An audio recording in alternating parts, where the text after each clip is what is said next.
Hi, it is Stacy. This is Loving My Veteran. We are walking in my shoes this morning. We're going to talk about PTSD. It is PTSD week, the truth about PTSD. And by the way, next week is about emotions, intimacy, and sex. Just putting that out there. So you don't want to miss walking in my shoes if you're having a hard time with emotions next week either. PTSD, the truth. We're going to talk about the truth. PTSD, we now know, is an injury to the brain.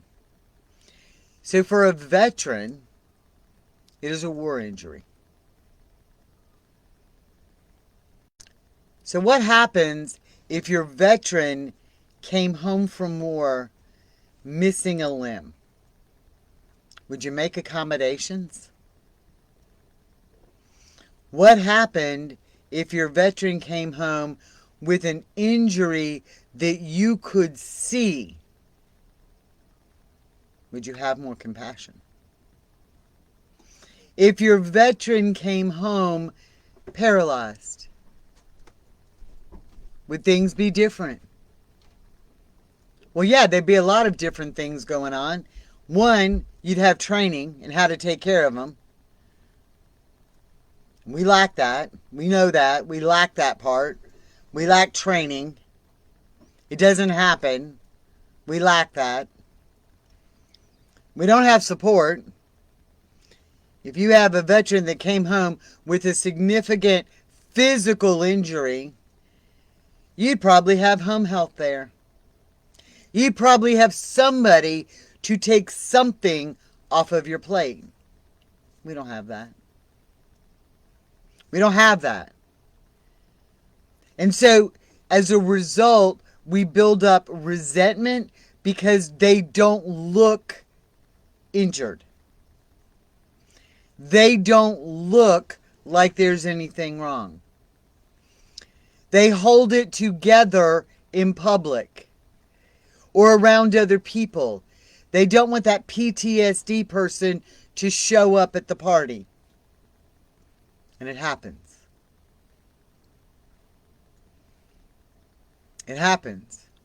You know, I kind of get this. My grandfather lost his leg many, many, many years ago. My daddy was a very young boy, and my granddaddy lost his leg. And way back in the day, prosthetics were not comfortable. They didn't fit right. They didn't do whatever.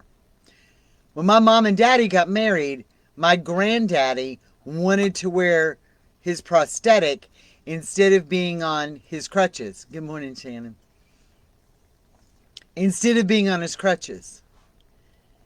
And it caused a lot of pain. He practiced walking on it, and it caused a lot of pain. And he had a conversation with my parents that, hey, this is what I want to do. And my parents were like, don't you dare. You don't have to pretend that you're all okay, that you have two legs. We love you like you are. And he was worried about the pictures and the visual image. So a lot of times our veterans, PTSD is an injury. Good morning, Jen. PTSD is an injury, but it's one you don't see. So a lot of times with other people, in public,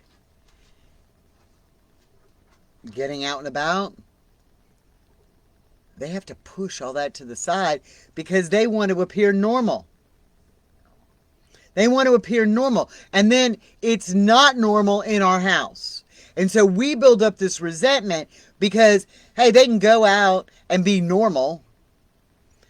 They can have a conversation with a random stranger and be normal.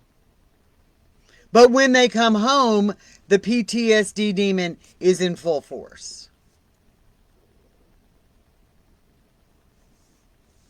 It's because they don't want to look abnormal. They're conscious about it. They do know it exists. They may not want to say, hey, I have PTSD. They may not want to say that, but they know that it exists. They know that they have the ability to trigger. They know that they have the ability to snap. They know all of those things. They know that it happens. The problem is they don't know that it is truly an injury. Everybody's been taught that it is mental and it means crazy.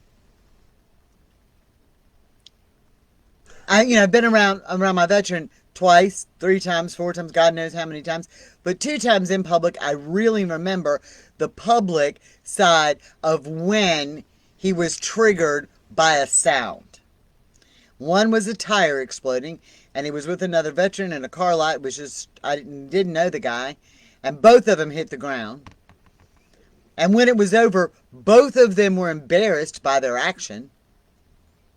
They didn't want people to see that side of them.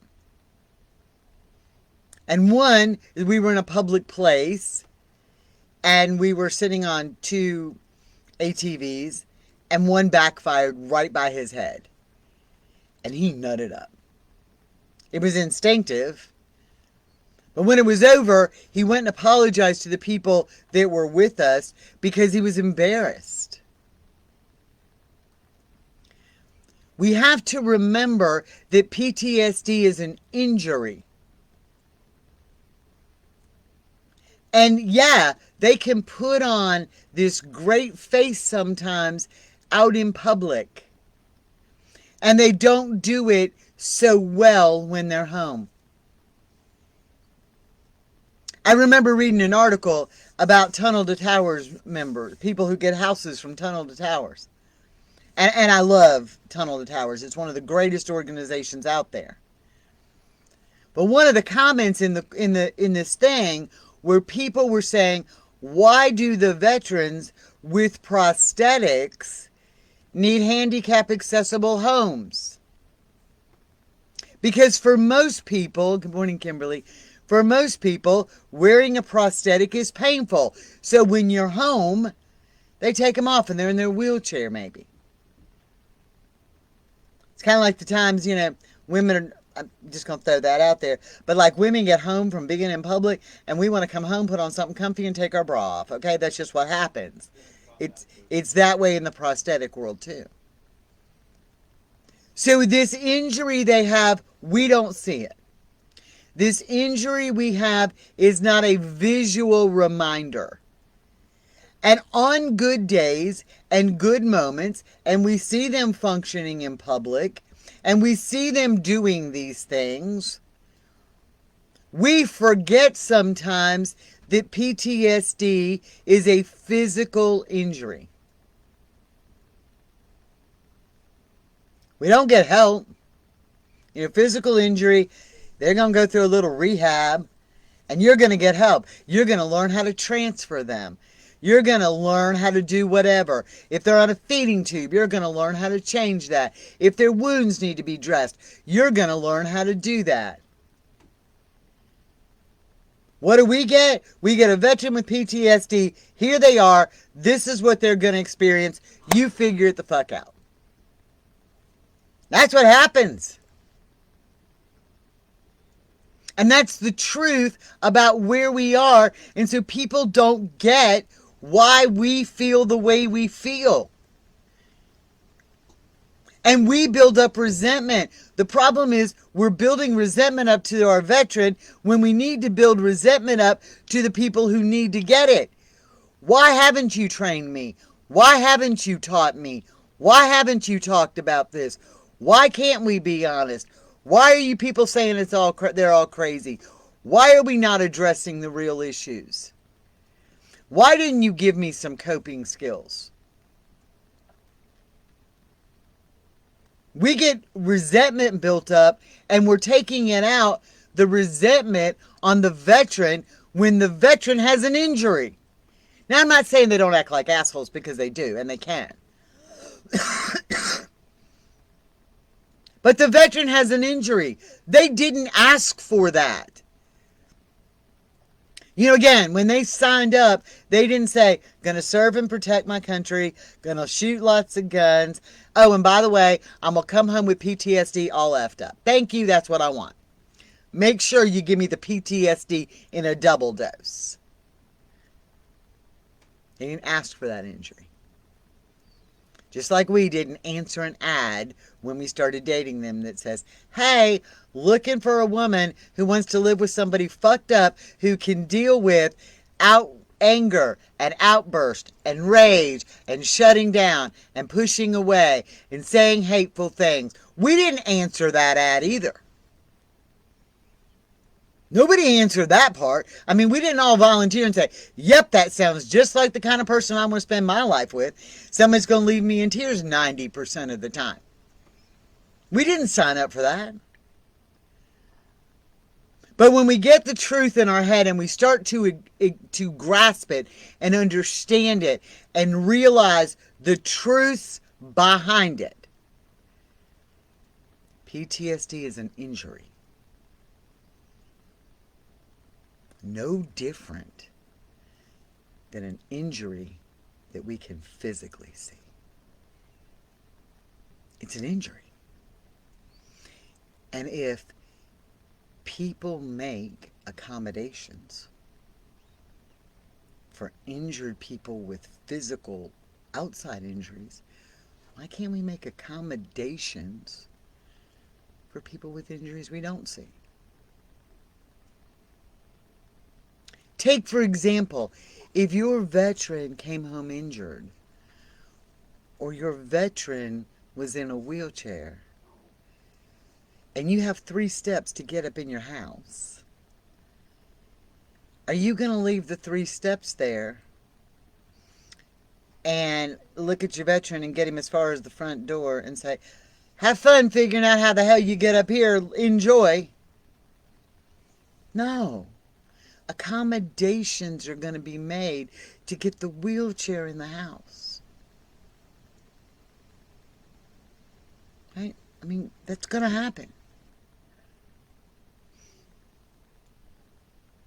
When they build a handicap accessible house, they lower the counters. Y'all seen them cool houses that are so adaptive, like the stove is up high, normal height, so normal people could cook, or if they were in their prosthetic, they could cook. But then on the day they want to be in the wheelchair, it like pulls down. But accommodations are made for the injuries. And we would be okay with that. But we're not okay with the fact that it's PTSD, and we shouldn't have to make accommodations. I'm not saying that you enable. I'm saying that you make accommodations. And those accommodations are simple.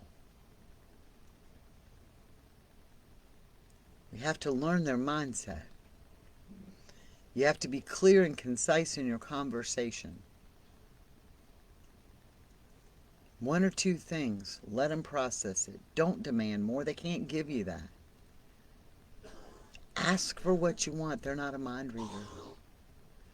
Understand anniversary dates, what they mean.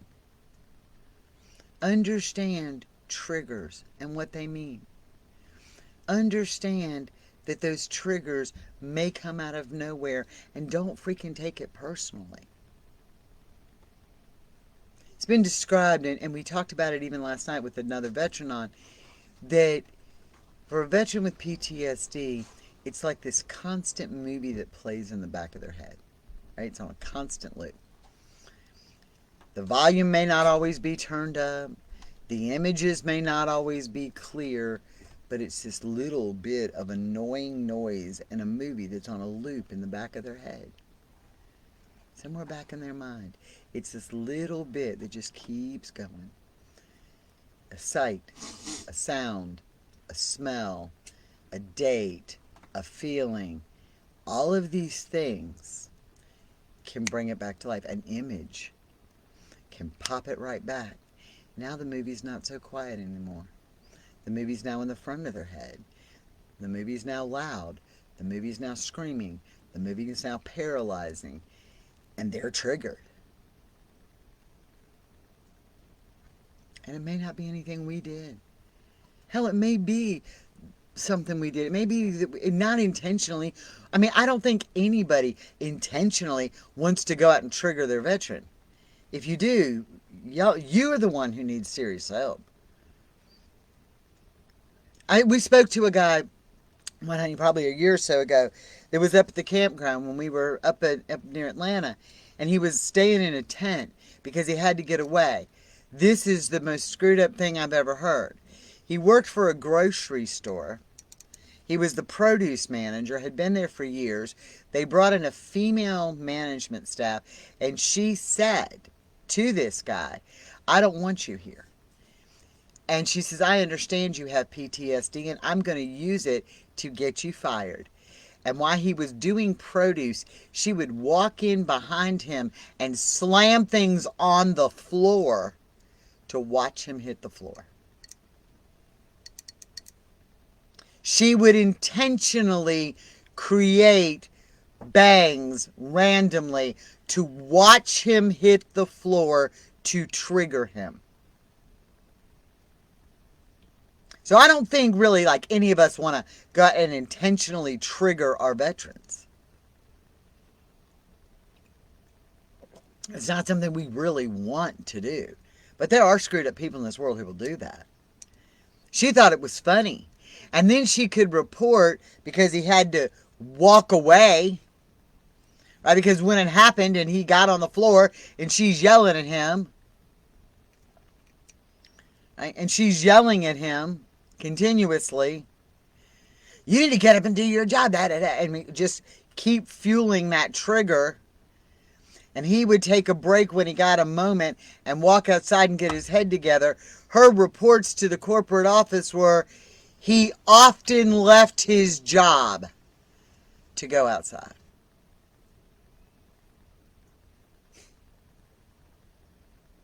He often left his job. So I don't think any of us intentionally want to trigger our veteran. We don't, but sometimes it happens. We don't necessarily mean for it to. It's not like we intentionally go out with this plan. You know, things have been peaceful for the last 4.5 hours. Let me see how I can screw that up. we don't do that intentionally. But not knowing. See, not having the support, not knowing, not being educated, not having somebody help us along the way. All of those things. Some of the very first things that people say to me when they first join, when they first start plugging in, when they first start listening, they beat themselves up and they say, I've done everything wrong. Oh my God, how much have I caused? You didn't do it intentionally. You didn't do it intentionally. Nobody educated you. Nobody helped you. Nobody trained you. Nobody prepared you. Nobody got you ready. You didn't do it intentionally. You can't blame somebody for doing something that they don't know any better. And I remember taking people home, patients home, and I love this. They're on oxygen. They need 2 liters of oxygen, so they got little concentrators sitting at home. And they're struggling to breathe, right? So we got them on 2 liters on nasal cannula on a really short hose. They're breathing just fine. We get them to their house. And the concentrator is like way away. And they on probably 300 feet of oxygen tubing. Well, what they didn't know is 300 feet of oxygen tubing at 2 liters on the concentrator ain't giving you any more oxygen than what you're breathing in the air. It's probably giving you less because you got stuff up your nose. But they didn't know that. They weren't educated to that. When we educated them, and we'd go back for another reason, do you know what they said? My breathing is so much better. Thank you. Because they didn't know. They weren't educated. When we start treating PTSD as an injury, and we start looking and finding ways to make the accommodations for the injury. I'm not saying take ownership of everybody's shit. I'm not saying walk on eggshells, because I'm saying those are the worst things you can do. Right? Don't emasculate. But when we learn how to have a conversation, When we learn, we have to have a conversation. When we learn what real triggers are, phone, calendar, anniversary dates, utilize it. Annual event, just like you put a birthday on. It helps you. You know why it helps you? Because you're prepared now and you're not going into this random date blind. Nobody taught you that. Nobody said before, hey, look, best thing you can do is get a calendar and put this crap in the calendar. Because when you have an anniversary date, it's going to happen year after year after year, and they may not even know why. They may not even be able to tell you it's an anniversary date. But when you see your veteran start to go funky in November, for God's sakes, put in your calendar. Issues, November. May is a bad month for us. January is a horrible month for us. I didn't know that in the beginning. I didn't know the whys in the beginning. I just knew it was a bad month. I understand it now. But let me tell you, when the end of December rolls around, I am ready for the January that's coming. As we get through May, the beginning of May is pretty good, but as we get towards the end of May, whoom, it is bad. Why? Especially May for us, we are both triggered in May. That's spectacular. But we know that now. And we know it's a reoccurring thing. And so we've accommodated that in our calendars. We know it's coming up. And I don't point it out. I'm like, hey, guess what? You got another day and a half before you turn into a jackass because my calendar says on May the 15th you're going to become a jerk. I'll say that. But I mentally prepare for that. I mentally get myself ready for that. Again, it would be like a physical injury. They may not need a dressing change in 15 minutes.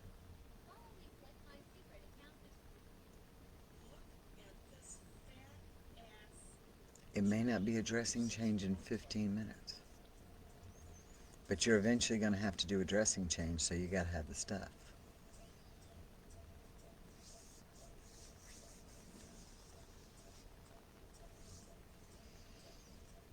Sarah, there's a lot that goes into that. And we can talk about that in coffee specifically today if you want to. Next week we're gonna talk about again emotions, but the next week I'll do brain injuries because I think TBIs are a totally different animal, and I'm not talking about the TBI from PTSD. I'm going to talk about TBIs because that's a totally different animal, and it's like 50 first dates because I like that, that it may not work. It may work today, but it may not work tomorrow. Right? And so it's like 50 first dates. You reset every single day. And you weren't, again, nobody sat down and said, Sarah, hey, look, this is the part of the brain that's got the brain injury. This is how it regulates differently. This is what you need to know. This is how you can make things easier. These are all of this stuff. And so I think it's important that we kind of talk about brain injuries. So I will do that, not next week, but the week after. We'll talk about TBI. Y'all, PTSD, the truth is it's real. You can learn to live with it in your home and in your life. You have to make accommodations. And when you learn to make accommodations, they will respond better.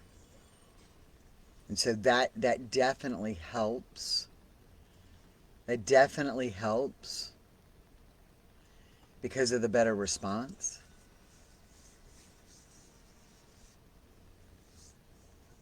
Yeah, I again, that more BS lines, right? His caregiver said that if he got in a fight and they hit him in the head, he will die when they first met. These are the myths that we live with in so many aspects. It's overcoming the myths. How do we overcome these myths? Where do we get the real education that teaches us how to live and how to live healthy? I didn't say how to live perfect, how to live healthy. We make a lot of accommodations for me. We make a lot of accommodations for me. And that's okay. And I love him for it. But we had to learn that I couldn't do everything like I used to. I couldn't just go and be like I used to be. And we make those accommodations for me. So if we make them for me and my health because I have a health issue, why don't we make those accommodations for them? It doesn't mean that I'm never going to have bad days. It doesn't mean that I'm not going to struggle. It doesn't mean that I'm not going to piss him off. I am. But if we make those for me so we can live a better life, then why can we not make accommodations for our veteran so y'all can live a better life? And that's the truth about where we are. It's about good education. It's about good resources. It's about knowledge and understanding. And the problem we get in is that a lot of what we share with y'all is great information for the veteran too, because we don't bash them. I mean, we understand where they're at and we don't bash them, but they're so used to being bashed. And how many of y'all, when you first came and they realized, oh my God, you're in a veteran support group, and the first comments will be made are, oh good, so you're going to talk shit about me now? And the truth is we don't. We're honest. Yeah, they can be assholes. Yeah, they can be this. Yes, it can be frustrating. Yes, it can be all of these things. But we also talk about what we own. What we need to do to make things better. It's a two-way street. It's called compromise. We don't do that well either.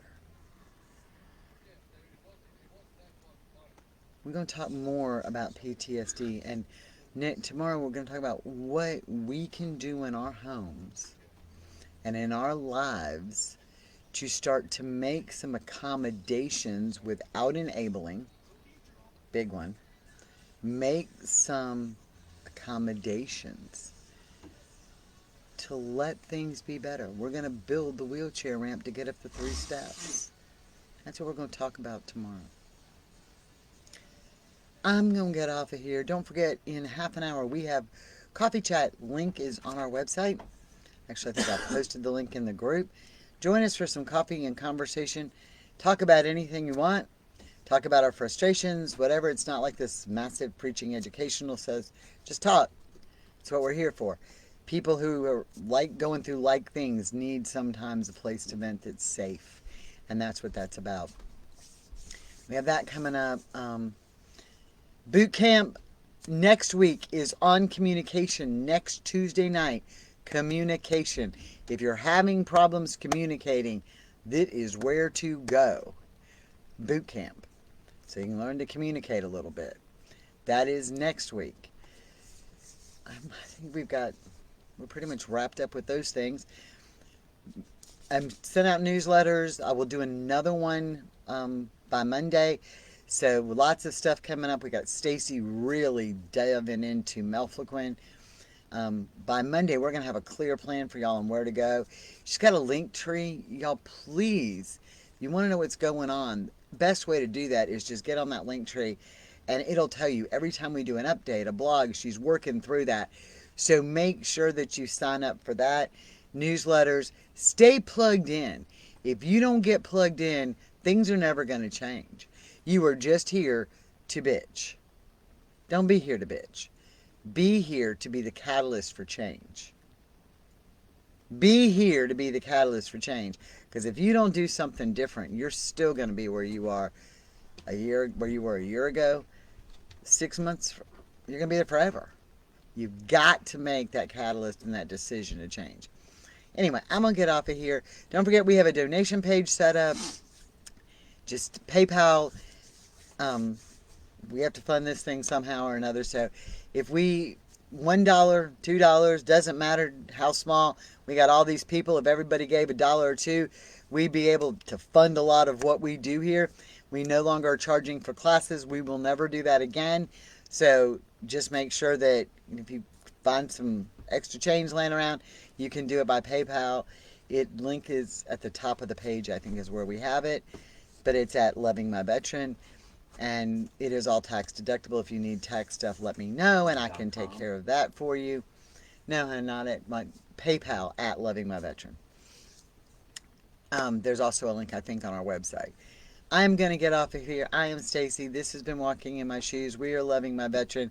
I love mine today, every day, and always. Y'all have a blessed one.